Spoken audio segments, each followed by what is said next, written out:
Good night, and welcome to this week's Meshekh Chokhmah shiur. This week, the Meshekh Chokhmah we're going to look at is not actually on the Chumash, it's the introduction to the book of Shemos.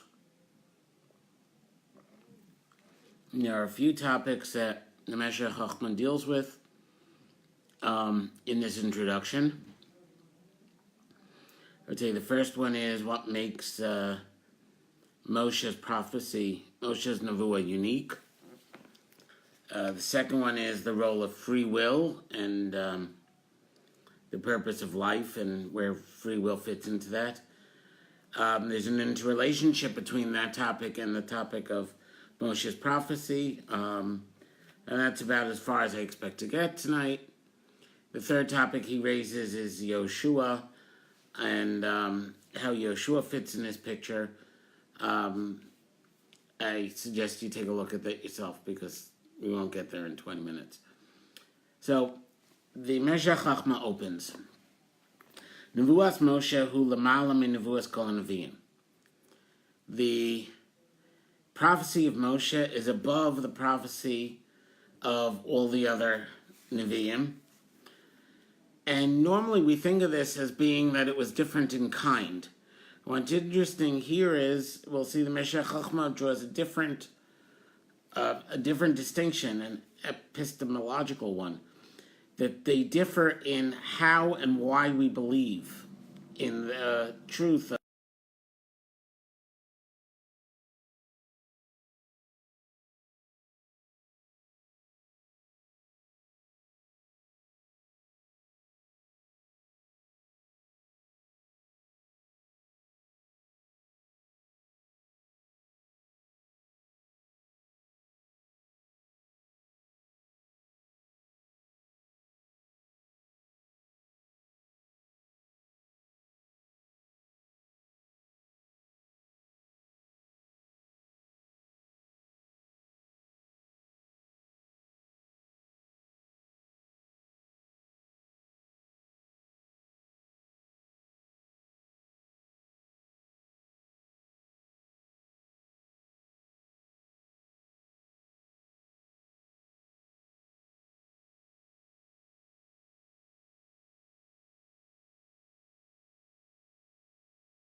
us to believe witnesses,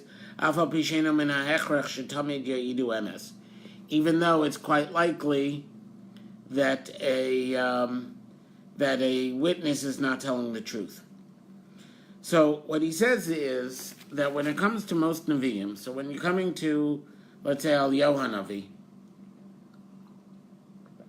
why do we believe that Eliyahu Navi was actually a Navi, actually had prophecy?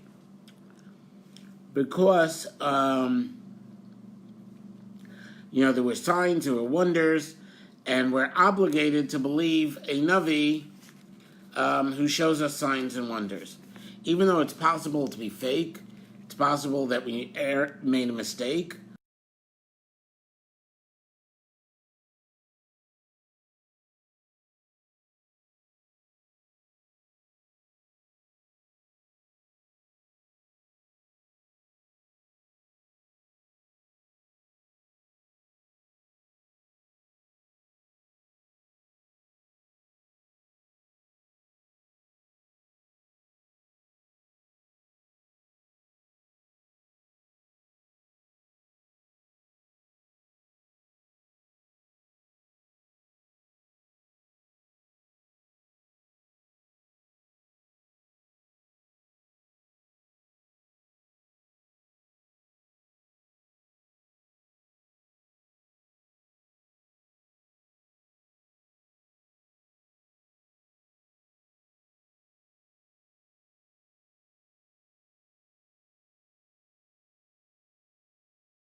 So that the whole nation will hear me speaking to you.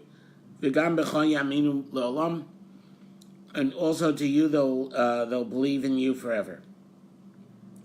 So the distinction that he brings is not that there was a difference in the quality between Moshe's nevuah and other nevi'im. That could very well be true, but that's not what he's focusing on here. Here he's focusing on the difference in why we believe in them. And that Moshe's nevuah is more reliable because there was an entire generation of people who experienced Moshe getting his nevuah directly. So it's not signs and wonders which create a chiyuv, an obligation to believe in the Navi. This is actually first-hand experience. The nation saw it.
Kivan she'al nevuas Moshe anu edim atzmenu, since the nation are witnesses firsthand of Moshe's nevuah.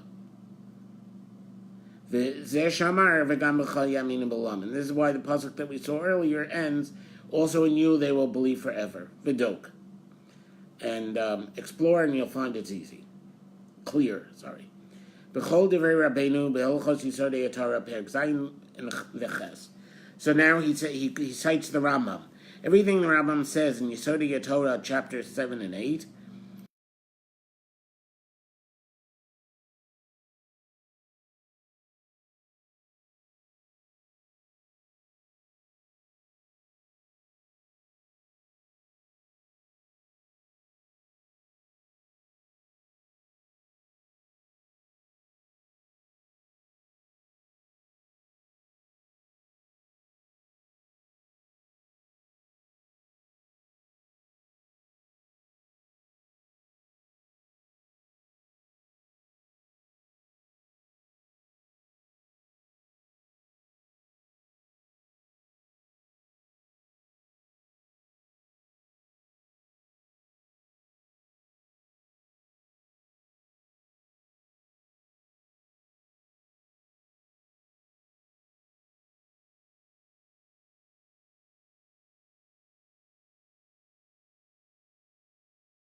Therefore, we have to conclude that somehow or another Hashem took away Moshe's free will on this subject. And he becomes obligated like angels. So, to take a step back. So now he's saying, how is it that we can rely on Moshe? We rely on Moshe because there was a generation that firsthand experienced Moshe's prophecy. So unlike any other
And David realizes that the ikar is that he's choosing to do shira, whereas the frog gives shira to Hashem, sings to Hashem out of its basic essence of what a frog is.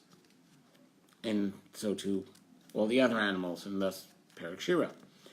Ube'ein bechira, without free will, halo gam terem yarda nefesh b'tei chomer,